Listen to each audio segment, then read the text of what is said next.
5 minutos del Espíritu Santo. 27 de julio.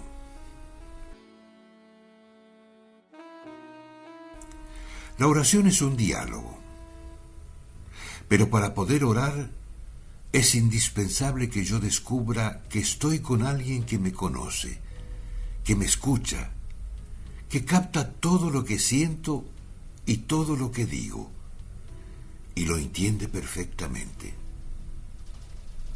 Por eso tengo que recordar que el Espíritu Santo no es una energía que me sana o que me hace bien. Es mucho más que eso, porque es alguien capaz de conocer y de amar perfectamente.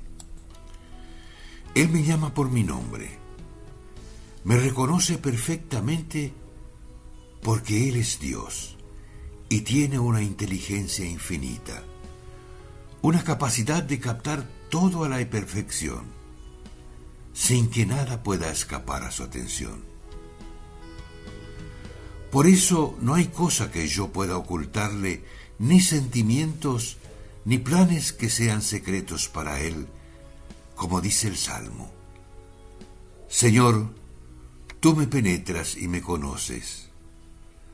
Cuando la palabra todavía no llegó a mi lengua, tú ya la conocías entera. Y si le pido a las tinieblas que me cubran y a la noche que me rodee, para ti ninguna sombra es oscura y la noche es tan clara como el día. No podemos pedirle al Espíritu Santo que no nos conozca, que no penetre en nuestros pensamientos. No podemos apartarlos para que Él ignore algo.